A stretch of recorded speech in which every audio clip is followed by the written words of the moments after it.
My brother disappeared when I was 16. Not ran away, disappeared. One day he was there, fixing his motorcycle in the garage, humming a song I didn't recognize. The next day he was gone, and my parents told me he had gone away for a while and that I shouldn't ask questions. I asked questions anyway. I was 16. Asking questions was what I did, but no one answered.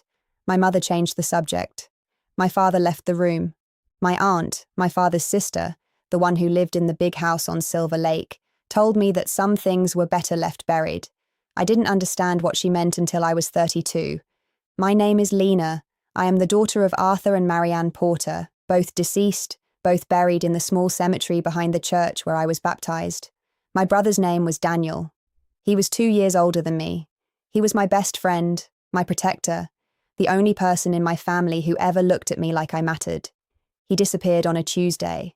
I remember because I had a math test the next day, and I couldn't concentrate, and I failed it, and my mother didn't even yell at me because she was too busy pretending that nothing had happened.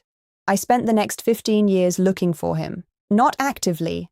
I had to live my life, go to college, get a job, fall in love, get my heart broken, fall in love again, get married, have a child, get divorced, survive. But in the quiet moments, in the spaces between activities, I was always searching. Online databases, missing persons reports, DNA registries, private investigators I couldn't afford. I spent thousands of dollars I didn't have on dead ends and false leads.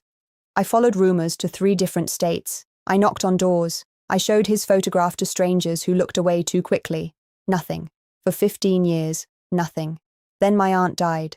Aunt Margaret, the one who lived in the big house on Silver Lake, had been the family matriarch for as long as I could remember. She was my father's older sister, unmarried, childless, rich in the way that old families are rich. Land and stocks and a portfolio managed by a firm that had been handling porters for 3 generations. She left the big house to me. Not to my parents, they were dead. Not to my cousins. There were 3 of them, all older than me, all expecting to inherit. To me. Lena Porter, the girl who asked too many questions. She must have lost her mind, my cousin Mark said at the funeral. He was 45, balding, bitter. You haven't been to Silver Lake in 10 years. He was right. I hadn't been back. Silver Lake was where Daniel had disappeared. Silver Lake was where my parents had lied to me. Silver Lake was where my childhood had ended. I had no desire to return, but the house was mine. And houses, I've learned, keep secrets. I moved into the big house 3 months after my aunt's death. It was larger than I remembered. 6 bedrooms, 4 bathrooms, a library that hadn't been updated since the 1970s, a basement that smelled of mildew and regret. I spent the first week cleaning, throwing away decades of accumulated junk, trying to make the space feel like mine. On the 8th day, I found the door. It was in the basement, behind a bookshelf that had been bolted to the wall.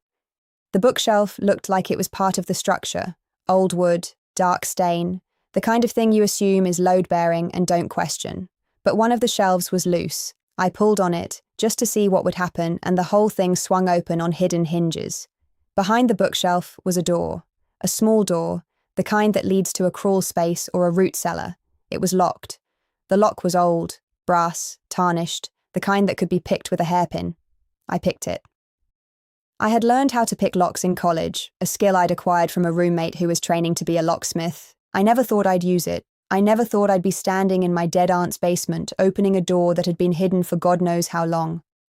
Behind the door was a room. A small room, maybe 8 feet by 8 feet, with concrete walls and a concrete floor and a single light bulb hanging from the ceiling. The light bulb still worked. I pulled the string and the room flooded with harsh, yellow light. The room was empty except for a desk. A wooden desk, old, scarred, covered in papers. I walked to the desk. I picked up the first paper. It was a photograph. A photograph of my brother, Daniel, taken when he was 18, the year he disappeared. He was smiling in the photograph. He was wearing the same leather jacket he'd been wearing the last time I saw him. He was standing next to a lake, Silver Lake. I recognized the shoreline. And he was holding a fishing rod. There was writing on the back of the photograph.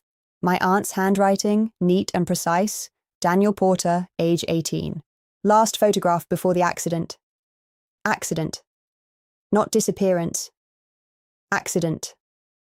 I found the rest of the papers over the next several hours. They told a story my family had buried along with my brother. Daniel had not run away. He had not disappeared. He had died.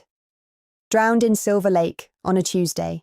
The same Tuesday I had a math test and failed it because I couldn't concentrate. He had been swimming with friends my parents never mentioned.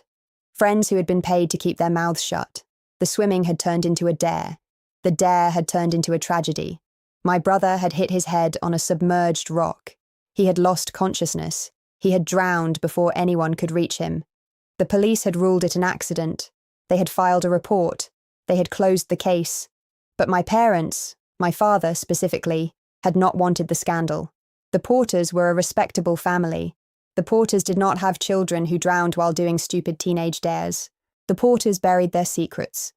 So they buried Daniel. Not in the cemetery behind the church.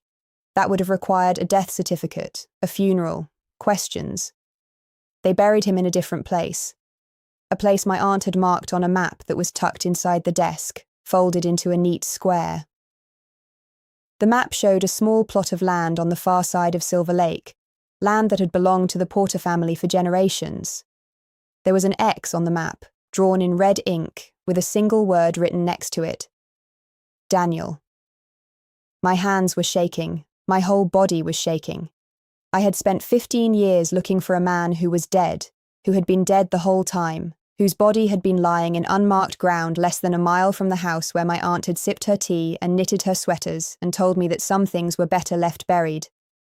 I drove to the far side of Silver Lake that same night. I brought a shovel. I found the X. It was marked with a small stone, placed there by someone who wanted to remember. I dug. It took me 3 hours. The ground was hard, packed with years of neglect. But I found him, not his body, that had long since returned to the earth, but his belongings. His leather jacket, preserved in a plastic bag that someone had buried alongside him. His wallet, with his driver's license still inside. His class ring, the one our parents had given him for his 18th birthday. I sat on the ground next to the hole I had dug, holding my brother's jacket, and I wept. I wept for the boy who had fixed his motorcycle in the garage. I wept for the girl who had failed her math test. I wept for the 15 years I had spent searching for someone who was never coming back. And then I got angry. My parents were dead. I couldn't confront them. My aunt was dead. I couldn't confront her. But my cousins, Mark, Susan, and Thomas, were alive. They had known. They had to have known. They were older than me. They had been at Silver Lake the summer Daniel died. They had been part of the cover-up. I confronted Mark first. I drove to his house 2 hours away with the photograph in my pocket and the map in my hand. He opened the door. He saw my face, and he knew. "You found the room," he said. Not a question. "I found Daniel's body," I said. "Or what's left of it. You knew, all of you knew, and you let me search for 15 years. Mark's face crumpled. Not with guilt, with exhaustion. He looked older than his 45 years, worn down by a secret he had been carrying since he was 20. "Your father made us swear," he said. "He said if anyone found out, the family would be destroyed, the business, the reputation, everything our grandfather built." "My brother was not a reputation," I said. "He was a person. He was my person, and you buried him like garbage." "I'm sorry," Mark said. "Sorry. 15 years of searching, 15 years of hoping, 15 years of spending money I didn't have on private investigators and DNA tests and late-night internet searches, and all he could say was sorry. I didn't accept his apology. I didn't accept anything from him." I turned around and walked back to my car, and I drove to the police station, and I filed a report. The investigation took 6 months. The police exhumed Daniel's remains, what was left of them, from the unmarked grave on the far side of Silver Lake. They matched the DNA to a sample I had provided. They confirmed that Daniel Porter had died of accidental drowning on a Tuesday in August, 15 years ago. And then they opened a second investigation, into the cover-up, into the family members who had concealed a death, into the friends who had been paid to stay silent, into my parents, who were dead but whose reputations were not. My cousins were not charged with a crime. The statute of limitations had expired. But the scandal my father had tried so hard to avoid, was worse than anything he could have imagined. The local newspaper ran the story on the front page. The regional news picked it up. The Porters, respectable family, part of the community for generations, were revealed as the kind of people who buried their dead in secret and lied to children about what happened. Mark lost his job. Susan's husband left her. Thomas was asked to resign from the church board. The family business, a small construction company that had been operating for 40 years, lost most of its clients. Within a year, it was bankrupt. The big house on Silver Lake is still mine. I live in it now, with my daughter. I had a daughter, remember? She's 12. Her name is Lily. She doesn't know about Daniel yet. I'll tell her when she's older, when she can understand that families are not always what they seem, that the people who are supposed to protect you are sometimes the ones who hurt you the most. I kept the leather jacket. I folded it carefully and placed it in a shadow box, hanging on the wall of the library, next to the photograph of Daniel holding his fishing rod. I visit his real grave now, the one behind the church, where my parents are also buried. I had a headstone made. It says, "Daniel Porter, beloved brother, gone too soon. Finally found the revenge I took was not against my cousins, though they deserved it. The revenge I took was against the silence, the secrecy, the lie that my family had told for 15 years. I exposed it. I brought it into the light. I made sure that no one else would have to spend 15 years searching for someone who was never coming back. And in doing so, I gave my brother something he had been denied for too long, a proper goodbye." Sometimes, late at night, I walk down to Silver Lake. The water is dark and cold, even in summer. I stand at the edge and I think about the boy who hit his head on a submerged rock, who drowned before anyone could save him, who was buried without a name. I say his name out loud. Daniel. I say it again. Daniel. I say it until the sound becomes a prayer, a protection, a promise. I will not let him be forgotten. I will not let the family erase him again.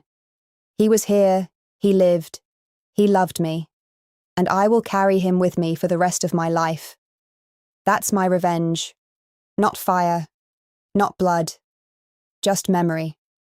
The one thing they couldn't bury, the one thing that always, always survives.